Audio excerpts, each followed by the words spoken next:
Dia adalah pemimpin gereja. Dia menerima laporan, tapi karena percaya membabi buta, dia menunda menangani masalah ini. Setelah dipangkas dan ditangani, dia mulai cari kebenaran dan merenungkan diri. Mengapa dia percaya membabi buta dan apa konsekuensinya?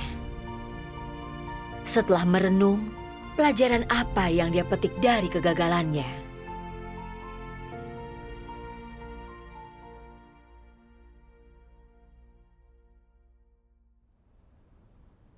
Pada November 2020, beberapa saudara-saudari menuduh rekanku saudari Wang tidak lakukan kerja nyata dan menjadi pemimpin palsu. Pemimpin mengonfirmasi ini benar, usai membuktikannya dan dia diberhentikan. Setelah itu dia bertanya kepadaku, "Kau rekannya saudari Wang, apa kau tahu dia tidak melakukan pekerjaan nyata?" Aku ragu dan tak mampu menjelaskan. Jadi dia menanganiku karena hanya fokus pada pekerjaanku sendiri, abaikan pekerjaan lain dan bersikap egois, hina, tak bertanggung jawab. Lalu yang lain bilang, aku melindungi saudari Wang dan membelanya. Menghadapi keadaan ini, pasti ada pelajaran untuk dipetik. Jadi aku mulai merenungkan diri. Sebelum saudari Wang diberhentikan, aku telah menerima laporan tuduhannya. Surat itu ditulis para penginjil, melaporkan saudari Wang tak lakukan kerja nyata, tidak mempersekutukan kebenaran untuk atasi kesulitan penginjil, dan hanya menanyakan kemajuan pekerjaan. Selain itu, dia jarang menanyakan keadaan mereka yang melakukan tugasnya, dan kalaupun bertanya, dia hanya bertanya seadanya. Di pertemuan, ketika mereka ajukan pertanyaan kepadanya, dia jawab seadanya, lalu pergi, tanpa selesaikan masalah sebenarnya. Pada waktu itu, ketika mereka melaporkan dia, apa kau memverifikasinya? Tidak. Aku tak terlalu mempercayainya saat itu. Saudari Wang tidak melakukan pekerjaan nyata. Tidak hanya penginjilan, dia juga bertanggung jawab atas pekerjaan video. Kupikir dia mungkin sibuk mengurus pekerjaan video, jadi tak sempat atasi masalah mereka yang lakukan pekerjaan penginjilan. Saudari Wang memegang banyak pekerjaan, jadi kupikir wajar, tak mampu tangani pekerjaan dengan baik. Setiap kali pemimpin datang bertanya kemajuan pekerjaan, dia bisa jawab dengan lancar. Bagaimana mungkin dia menangani hal ini jika tak lakukan kerja nyata? Mungkinkah mereka tak perlakukan saudari Wang dengan benar dan tak pertimbangkan kesulitannya? Selain itu, dia bukan manusia super. Dia tak bisa lakukan semua dengan baik. Mereka tak boleh timpakan semua kesalahan padanya. Kalau dipikir, aku tak menanggapi laporan itu dengan serius. Aku hanya beritahu pengawas penginjilan tentang keadaan itu. Dia lalu memberitahu, isi surat itu pada dasarnya benar. Tapi aku tak menganggapnya serius. Kurasa tidak ada pemimpin atau pekerja yang sempurna dalam bekerja. Itu bukan masalah besar, jadi tak perlu diperheboh. Dan kuanggap tak ada masalah. Bukankah mengurus seperti itu artinya tak bertanggung jawab? Ketika mereka laporkan pemimpin palsu, tak lakukan kerja nyata, ini serius. Ya.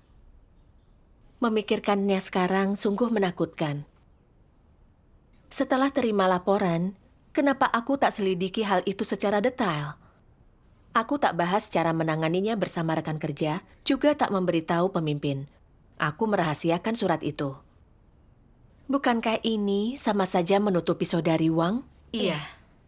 Makin kupikirkan, makin aku sedih. Aku juga bertanya pada diriku, mengapa aku tak berprinsip dalam tindakanku? Dalam masalah serius seperti laporan pemimpin palsu, bagaimana bisa kuabaikan begitu saja? Kenapa aku begitu yakin saudari Wang mampu lakukan kerja nyata? Atas dasar apa aku berpikir demikian? Lalu setelah baca firman Tuhan, aku mendapat sedikit pemahaman masalah ini.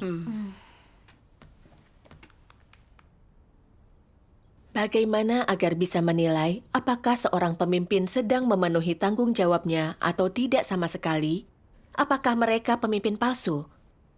Hal paling mendasar adalah dengan lihat apa mereka mampu bekerja nyata, apa mereka berkualitas.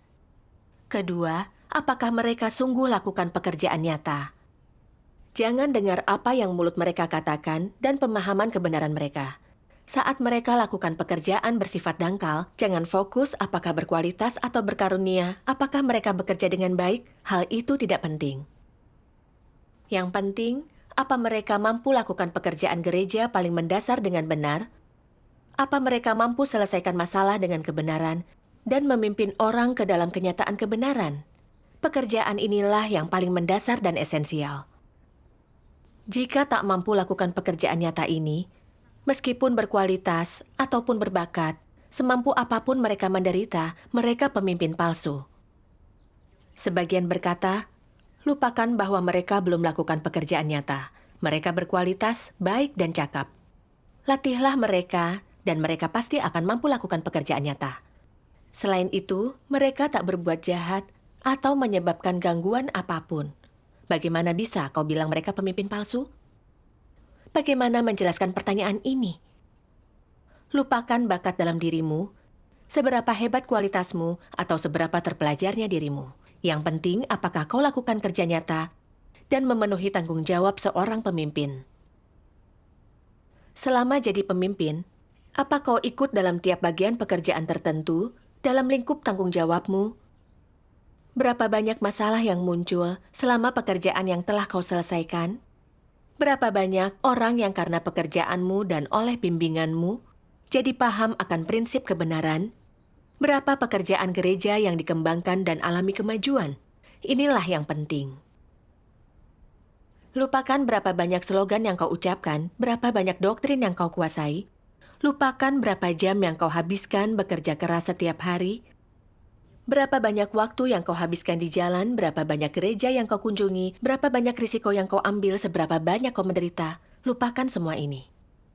Lihat saja seberapa efektif pekerjaan dalam lingkupmu. Apakah itu telah memperoleh hasil atau tidak? Berapa banyak pengaturan rumah Tuhan dan target yang telah kau capai? Berapa banyak yang dilakukan? Seberapa baik pelaksanaan dan tindak lanjutnya? Berapa banyak masalah berkaitan dengan penyimpangan atau pelanggaran prinsip yang ada di pekerjaan yang kau perbaiki dan benahi? Dan berapa banyak masalah berkaitan dengan SDM, admin, atau tugas spesialis yang kau bantu selesaikan? Dan apakah kau atasi sesuai prinsip dan tuntutan rumah Tuhan dan sebagainya? Semua ini standar ujian apakah pemimpin memenuhi tanggung jawabnya. Amin. Amin. Setelah baca firman Tuhan, aku mengerti. Menilai pemimpin memenuhi syarat atau tidak, prinsip utama yang dilihat, apakah mereka bisa lakukan kerja nyata, apakah kerja nyata dilakukan, apakah pekerjaan mereka dapat memberi orang jalan, apakah mereka bisa selesaikan masalah nyata jalan masuk kehidupan orang lain. Jika tak mampu lakukan hal ini, meskipun berkualitas dan berbakat ataupun berbicara bagus, mereka pemimpin palsu dan harus diberhentikan. Iya. Melihat saudari Wang, meskipun dia pernah lakukan kerja nyata, setelah beban kerja meningkat, dia mulai memanjakan daging dan kenyamanan. Tak pernah memandu kerja saudara-saudari. Dan meskipun bertanya soal pekerjaan, dia acuh tak acuh. Tak berfokus cari masalah, cuma bertanya kemajuan pekerjaan. Ketika mereka dapat masalah dan terjadi penyimpangan, dia tak bisa memahaminya. Saat mereka dapat kesulitan dan kenegatifan dalam bertugas, dia jarang memberikan bantuan yang berpengaruh pada pekerjaan penginjilan. Iya. Ketika mereka menyingkapkan watak rusak dan meminta bantuan darinya, responsnya asal-asalan. Dia tak peduli atau berusaha selesaikan masalah, dan mereka tak pernah dapatkan apapun darinya. Dia sungguh tak lakukan kerja nyata. Ya, dilihat dari sikap saudari Wang, dia hanya mau tugas yang membuatnya terlihat baik. Namun jika harus menderita, dan selesaikan masalah nyata, dia menghindarinya. Dia sungguh tak lakukan kerja nyata. Benar. Aku menilai dia menurut evaluasi dan kesanku padanya. Aku hidup dalam imajinasi. Aku sangat bodoh. Lalu, aku merenungkan diri. Mengapa aku bisa begitu percaya pada diriku dan saudari Wang? Apa sumber dari masalah ini? Aku membaca firman Tuhan.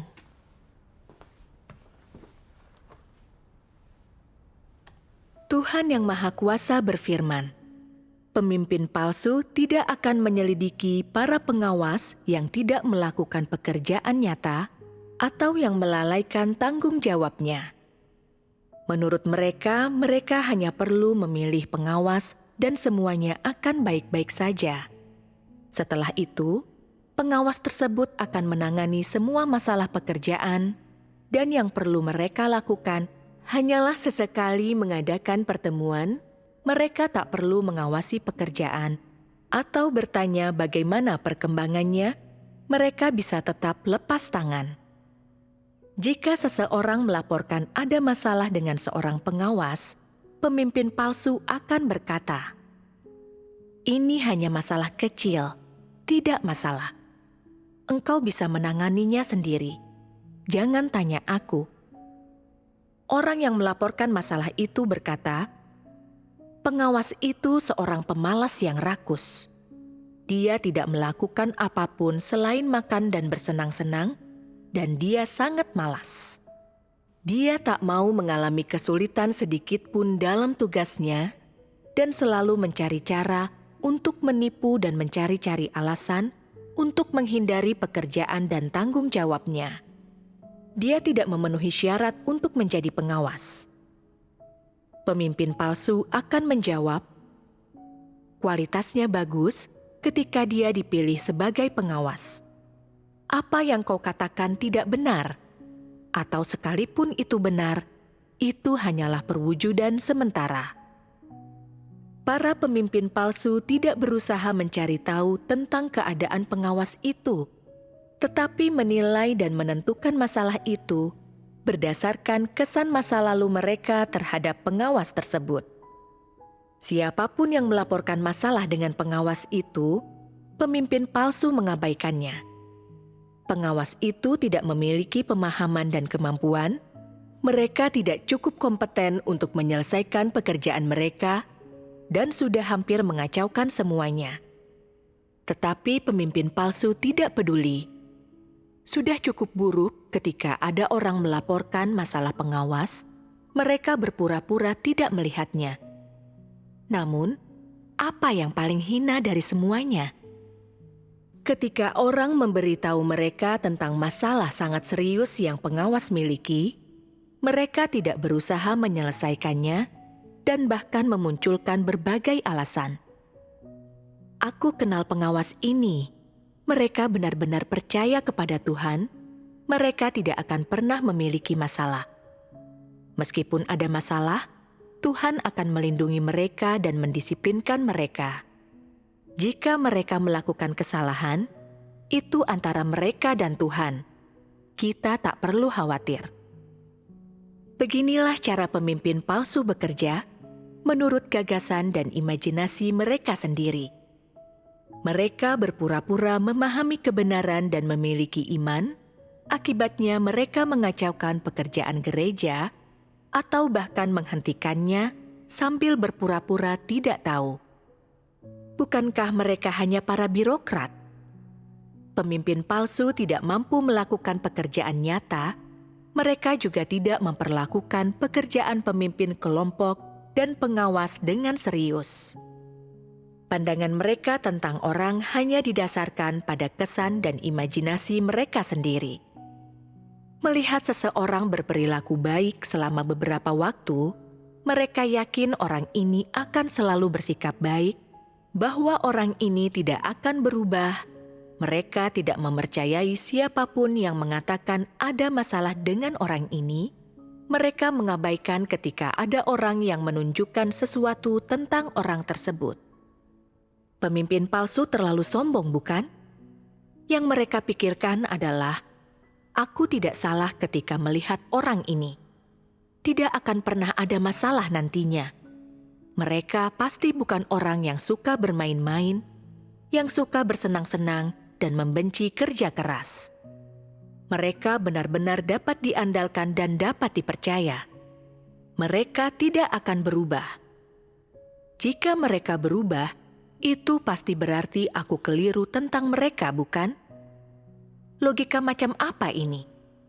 Apakah engkau sejenis orang yang ahli? Apakah engkau memiliki penglihatan sinar X? Inikah keahlian khususmu? Engkau bisa saja hidup bersama orang ini selama 1 atau 2 tahun, tetapi akankah engkau mampu melihat siapa diri mereka yang sebenarnya tanpa lingkungan yang cocok untuk menyingkapkan natur dan esensi mereka sepenuhnya? Jika mereka tidak disingkapkan oleh Tuhan, engkau bisa saja hidup berdampingan dengan mereka selama 3 atau bahkan 5 tahun, dan pasti tetap bergumul untuk melihat natur dan esensi seperti apa yang mereka miliki. Dan betapa lebih sulit lagi jika engkau jarang bertemu dengan mereka, jarang bersama dengan mereka. Engkau dengan begitu saja mempercayai mereka berdasarkan kesan sekilas atau penilaian positif orang lain tentang mereka dan berani mempercayakan pekerjaan gereja kepada orang-orang semacam itu. Dalam hal ini, bukankah engkau terlalu buta? Bukankah engkau bersikap terburu nafsu? Dan bukankah para pemimpin palsu bersikap sangat tidak bertanggung jawab ketika mereka bekerja seperti ini? Amin. Amin. Dari firman Tuhan aku mengerti, pemimpin palsu sering menilai orang dengan imajinasi mereka. Mereka mempercayai orang hanya berdasarkan perilaku sementaranya, lalu serahkan pekerjaan gereja pada orang itu dan mulai melepaskannya. Dan mereka tidak mencari prinsip kebenaran atau mencermati laporan masalah. Hanya mempercayai diri sendiri dan berpegang teguh pada hal itu. Mereka sangat congkak dan tidak bertanggung jawab. Iya. Bukankah sifatku sama dengan apa yang Tuhan singkapkan? Kupikir saudari Wang punya tanggung jawab banyak dan sibuk setiap hari. Dan mampu jawab dengan lancar ketika atasan menanyakannya. Jadi aku yakin dia melakukan pekerjaan nyata.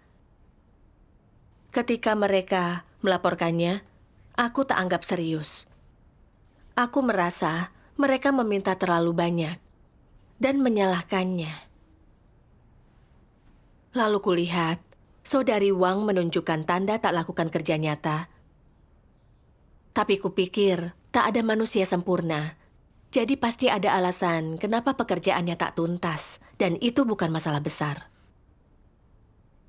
Karena kesombongan dan sikap merasa diri benar, masalah saudari Wang tak selesai untuk waktu yang lama.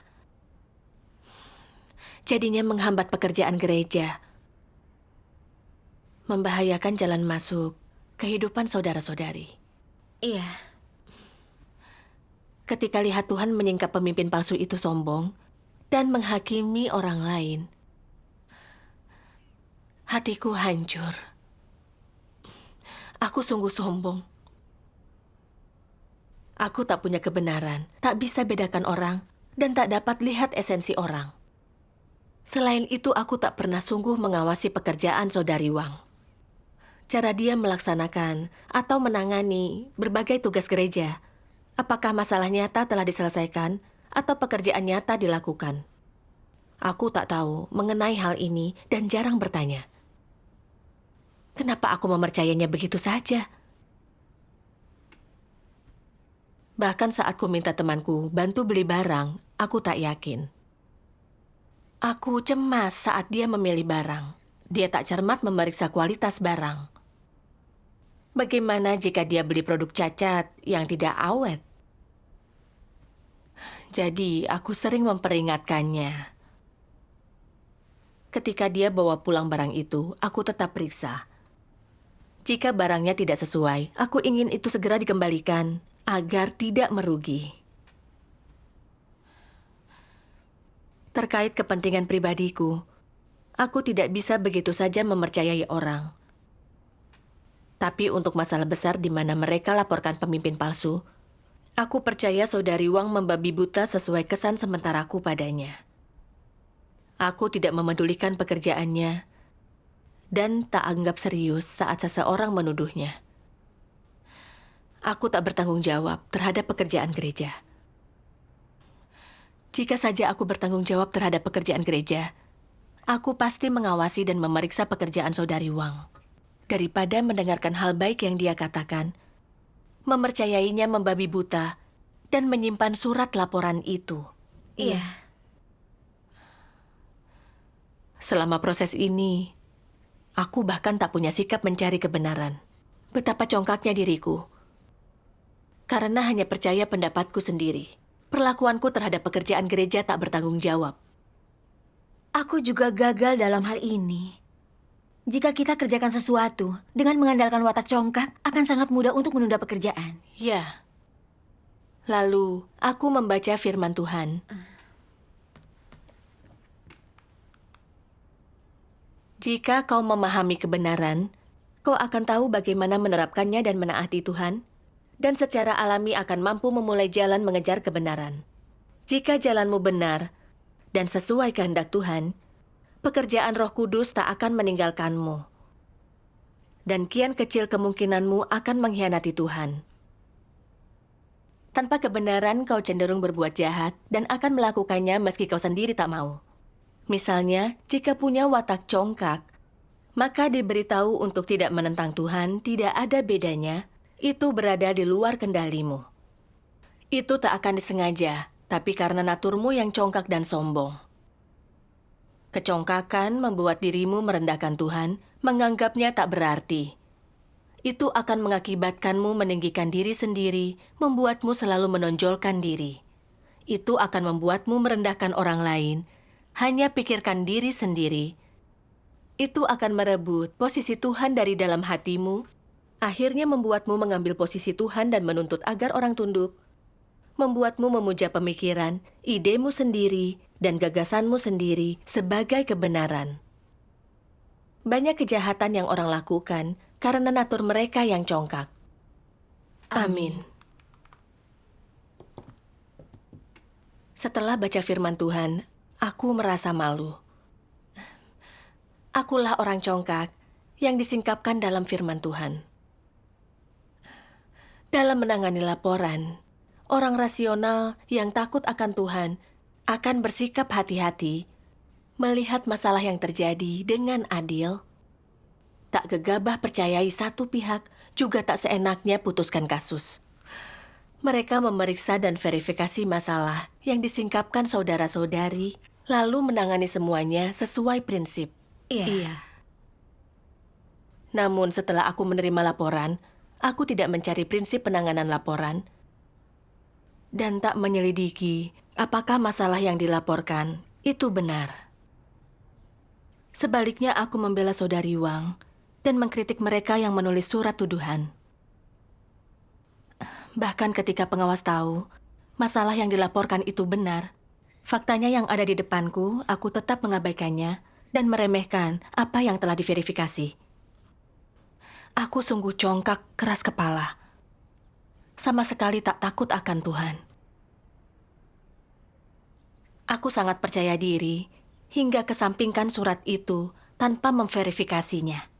Bukankah ini artinya membela pemimpin palsu untuk melindunginya? Mereka punya keberanian untuk melaporkannya. Mereka memiliki rasa keadilan dan menjunjung tinggi pekerjaan gereja. Seharusnya aku memverifikasi laporan sesuai prinsip. Jika saudari Wang pemimpin palsu, aku harus segera memberhentikannya. Iya. Namun, aku menganggap laporan yang sah ini sebagai permintaan yang terlalu banyak dari para pemimpin dan pekerja. Intinya, aku melindungi pemimpin palsu. Ini sama seperti pejabat naga merah yang sangat besar yang saling melindungi. Iya.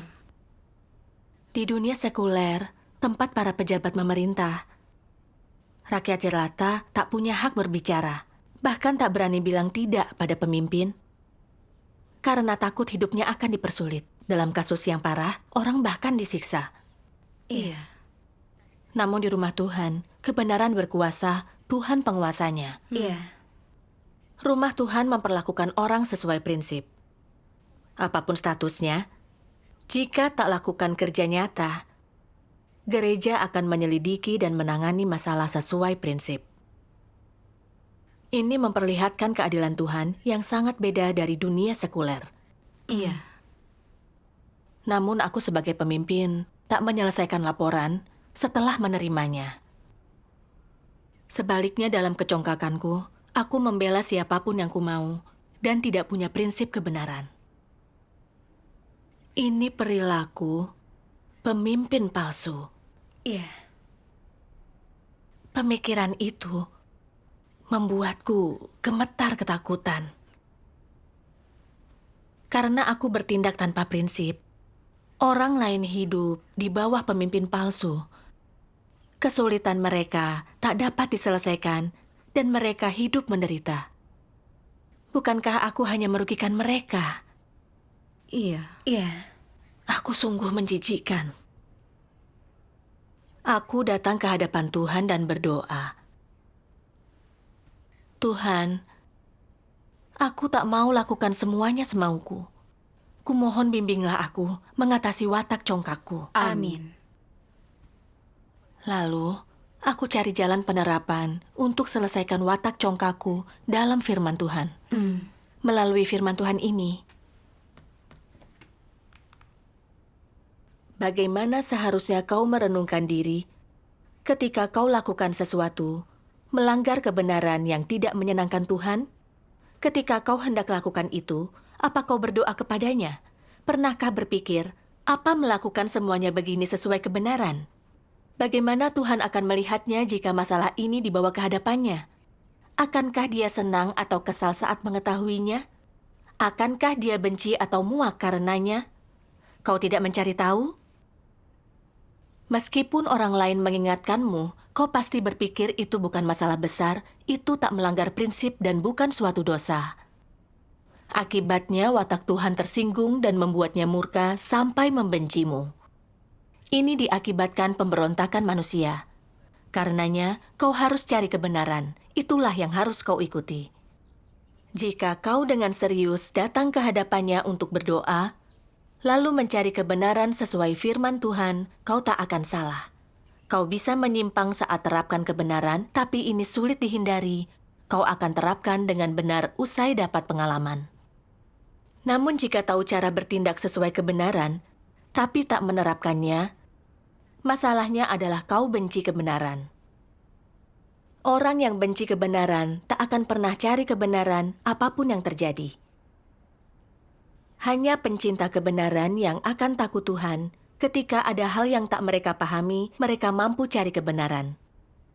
Jika tak mampu pahami kehendak Tuhan dan tak tahu cara menerapkannya, kau harus cari kebenaran lewat persekutuan dengan orang yang memahaminya.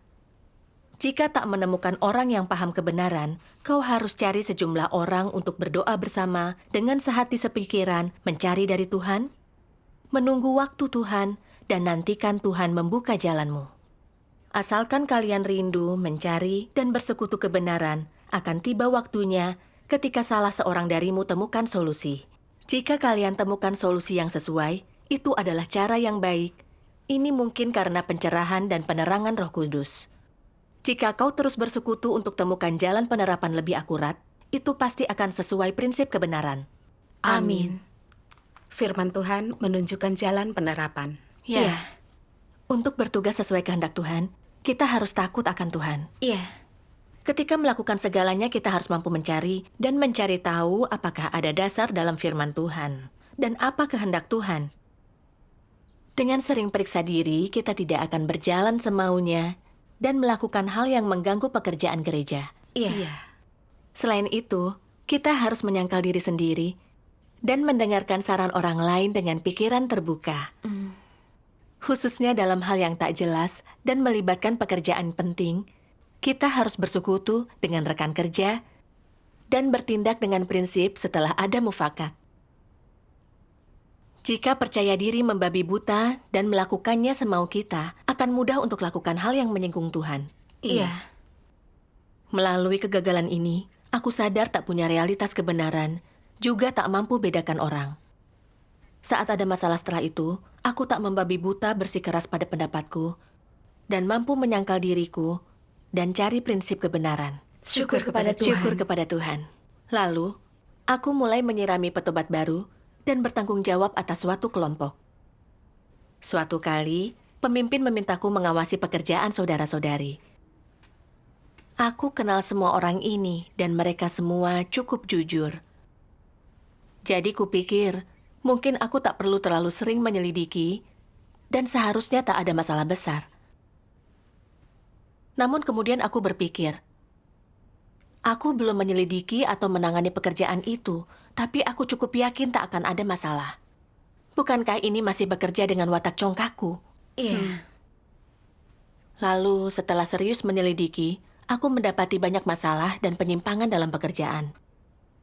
Dan lewat persekutuan dan penyelesaian masalah, pekerjaan mulai meningkat. Syukur kepada kepada Tuhan. Ini membuatku paham dengan aku tidak mengandalkan watak congkakku dan mampu cari prinsip kebenaran, barulah ku dapat hasil. Iya, Syukur kepada Tuhan.